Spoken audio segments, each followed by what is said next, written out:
بسم اللہ الرحمن الرحیم۔ السلام علیکم۔ Welcome to our channel learn biology easily. کیسے ہیں آپ سب؟ امید ہے آپ سب خیریت سے ہوں گے۔ حضرت آدم علیہ السلام کی سرجری سب سے پہلے ہوئی تھی۔ یہ سرجری کس نے کی تھی، کیسے کی تھی، کیوں کی تھی، کب کی تھی، اور اس سرجری کا نتیجہ کیا نکلا تھا؟ سرجری ہوتی کیا ہے، سرجری کب کی جاتی ہے، کیسے کی جاتی ہے، سرجری کی اقسام کون کون سی ہیں، یہ سب آپ کو کون بتائے گا؟ میں بتاؤں گا میں۔ لیکن یہ سب جاننے کے لیے آپ کو ایک کام کرنا پڑے گا، وہ یہ ہے کہ یہ والی ویڈیو ساری اینڈ تک دیکھنی پڑے گی۔ اور اگر آپ اس چینل پہ نئے ہیں اور اگر آپ نے ہمارا یہ چینل لرن بایولوجی ایزیلی ابھی تک سبسکرائب نہیں کیا تو اس کو سبسکرائب کر لیں اور اس کے ساتھ ہی بیل آئیکن کو بھی دبا لیں تاکہ جو بھی نئی ویڈیو اپلوڈ کی جائے وہ سب سے پہلے آپ ہی ریسیو کریں۔ تو چلیے شروع کرتے ہیں آج کی یہ انٹرسٹنگ ویڈیو۔ سرجری میڈیسن کی ایک ایسی برانچ ہے جس میں مختلف بیماریوں کا علاج کرنے کے لیے ایکسیڈنٹس کی وجہ سے جسم کے خراب ہوئے حصوں کو ٹھیک کرنے کے لیے مختلف آلات استعمال کیے جاتے ہیں۔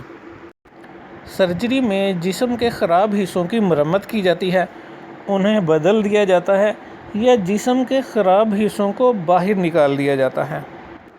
رینل سرجری ایک ایسی سرجری ہوتی ہے جس میں گردے کی بیماریوں کا علاج کرنے کے لیے خراب گردے کو بدل دیا جاتا ہے یا گردے کی پتھری کو ریموو کیا جاتا ہے۔ رینل سرجری میں انسانی جسم کے ناکارہ گردے کو جسم سے باہر بھی نکالا جا سکتا ہے۔ گیسٹرک سرجری میں گردے سے متعلق مسائل کو حل کرنے کے لیے سرجری کا طریقہ کار استعمال کیا جاتا ہے۔ کارڈیک سرجری دل سے ریلیٹڈ سرجری ہے۔ ٹوٹی ہوئی ہڈیوں کو جوڑنے کے لیے سکیلٹن کی سرجری کی جاتی ہے۔ یہ تو تھا سرجری کا مختصر سا تعارف۔ آئیے اب ہم دیکھتے ہیں حضرت آدم علیہ السلام کی سرجری کیسے ہوئی تھی۔ جب اللہ تعالیٰ نے حضرت آدم علیہ السلام کو پیدا کیا تو فرشتوں کو حکم دیا کہ حضرت آدم علیہ السلام کو سجدہ کریں۔ تمام فرشتوں نے حضرت آدم علیہ السلام کو سجدہ کیا، لیکن ابلیس نے تکبر کیا اور سجدہ کرنے سے انکار کر دیا۔ حدیث شریف میں آتا ہے کہ آدم علیہ السلام کو اللہ تعالیٰ نے غنودگی کی حالت میں بھیج دیا۔ حضرت آدم علیہ السلام غنودگی کی حالت میں چلے گئے، سو گئے۔ اس کے بعد ہوئی حضرت آدم علیہ السلام کی سرجری۔ اللہ تعالیٰ نے حضرت اماں حوا کو پیدا کیا، اس کے لیے کی گئی حضرت آدم علیہ السلام کی سرجری۔ اللہ تعالیٰ نے فرشتوں کو حکم دیا کہ حضرت آدم علیہ السلام کی بائیں پسلی کو کاٹیں۔ حضرت آدم علیہ السلام کی بائیں پسلیوں کو کاٹ کے حضرت اماں حوا کو پیدا کیا گیا۔ یہ تھی انسان کی سب سے پہلی سرجری۔ اس دنیا کے اندر انسان کو جب شعور حاصل ہوا تو اس نے اپنے ارد گرد کی چیزوں کے بارے میں، اپنے ماحول کے بارے میں سوچنا، سمجھنا، غور و فکر کرنا شروع کیا۔ علم حاصل کرنے کے متعلق ایک قابل ذکر دور قدیم یونانی دور ہے۔ قدیم یونانی ڈاکٹرز سرجری کرنے کا تجربہ رکھتے تھے۔ کچھ ڈاکٹرز ٹوٹی ہوئی ہڈیوں کو جوڑ سکتے تھے۔ یونانی دور کے ڈاکٹرز پھیپھڑوں کے اندر سے مائعات کو نکال لیتے تھے۔ کچھ ڈاکٹرز ایک خاص قسم کا پروسیجر استعمال کرتے تھے جس کو بلڈ لیٹنگ کہا جاتا ہے۔ ڈاکٹر حضرات کا خیال تھا کہ گندے خون کی وجہ سے بیماریاں پیدا ہوتی ہیں، تو بلڈ لیٹنگ میں ڈاکٹرز پیشنٹ کے جسم میں سے خون کو نکالتے تھے۔ ہپوکریٹس ایک یونانی ڈاکٹر کا نام ہے جو بہت سی بیماریوں کا علاج کر سکتا تھا اور اس نے بہت سی کتابیں بھی لکھی ہیں۔ فرانس میں سے 6500 قبل از مسیح پرانے انسان کی کھوپڑی کے فوسلز ملے ہیں۔ ان فوسلز میں ٹریپنیشن کے آثار پائے جاتے ہیں۔